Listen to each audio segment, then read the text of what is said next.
Senior Saraswati academy में आरती और मैं आप सभी स्टूडेंट को गुड आफ्टरनून। पेपर 2 एजुकेशन शिक्षा शास्त्र आज की क्लास में बात करेंगे। जो आपके टॉपिक जो है 7 यूनिट के अंतर्गत जो शेष रह गए थे, ठीक है, जो इंपॉर्टेंट थे उन्हीं के बारे में बात करने वाली हूँ। इसके बाद हम जो है अगली क्लास स्टार्ट करने वाले हूँ, मतलब कि यूनिट, ठीक है, यानी कि 8 यूनिट। तो यहाँ पे हम बात करने वाले हैं रूब्रिक्स के बारे में। ये क्या होता है जान सकते हैं आप सभी स्टूडेंट। रूब्रिक्स जो होता है ये रूब्रिक्स या रूब्रिक कह सकते हो कि मानदंड या पत्रक, ठीक है, पत्रक ग्रेडिंग योजना या स्कोरिंग गाइड भी कहा जाता है, यानी कि मानदंड पत्रक ग्रेडिंग योजना या स्कोरिंग गाइड भी कहा जाता है। रूब्रिक्स एक ऐसा मूल्यांकन या उपकरण होता है, ये भी आपका उपकरण है, ठीक है, यानी कि जिसका उपयोग प्रदर्शन, समझ या व्यवहार के लिए जो है किसी विशिष्ट क्षेत्र में उपलब्धि के स्तर को स्पष्ट रूप से दर्शाने के लिए किया जाता है। तो ये रूब्रिक्स एक आपका मूल्यांकन उपकरण होता है जिसका उपयोग प्रदर्शन, यानी कि प्रदर्शन मतलब कोई जो आप कार्य कर रहे हैं उसका प्रदर्शन कर रहे हैं, ठीक है, यानी कि पेश कर रहे हैं, जैसे कि स्कूल में फंक्शन होते हैं, ठीक है, तो इस प्रकार से तो छात्र जो है राधा कृष्ण बनते हैं, ठीक है, इसी प्रकार से जो है प्रदर्शन करते हैं। तो इस प्रकार से हो जाएगा समझ व्यवहार के जो है किसी विशिष्ट क्षेत्र में उपलब्धि के स्तर को स्पष्ट रूप से दर्शाने के लिए जो है किया जाता है। तो आपको इतना समझ में आया होगा। इसके बाद आप देख सकते हो, डिटेल में पढ़ सकते हैं। और इसके बाद यहाँ पे देखेंगे रूब्रिक्स का प्रयोग कर फील्ड एंगेजमेंट, ठीक है, इसको भी आप देखेंगे ये क्या होता है। तो यहाँ पे आप इंपॉर्टेंट ही देख लीजिए, ठीक है।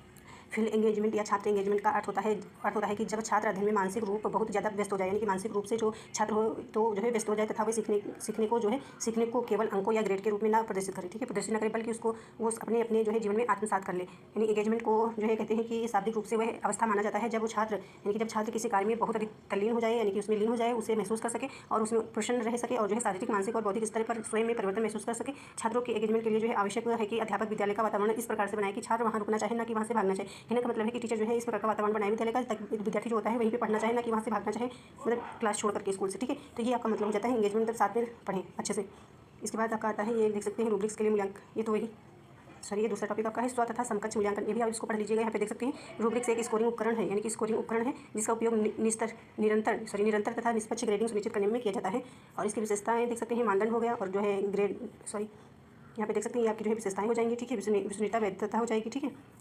और ये आपके चरण हो जाएंगे, देख सकते हो रूब्रिक्स निर्माण के, ठीक है। तो यहाँ पे लक्ष्य को परिभाषित करना, रूब्रिक का जो है प्रकार चुनना, और इसको दो भागों में डिवाइड किया गया है। एनालिटिक रूब्रिक, ठीक है, एनालिटिक जिसको बोलते हैं, इसको जो है विश्लेषणात्मक बोल सकते हो। समग्र रूब्रिक और मानदंड का निर्धारण, प्रदर्शन का निर्धारण कह सकते हो इस तरह का। और डिस्ट्रिक्शन क्या लिखा हुआ, डिस्क्रिप्टर्स, ठीक है, यानी कि डिस्क्रिप्टर, तो डिस्क्रिप्टिव, तो यहाँ पे आप देख सकते हैं वर्णन कह सकते हैं, विवरण कह सकते हो। रूब्रिक्स को जो है संशोधित करना, ये इंपॉर्टेंट आपका टॉपिक था, इसको एक बार आप एक नजर में देख लीजिएगा। Thank you.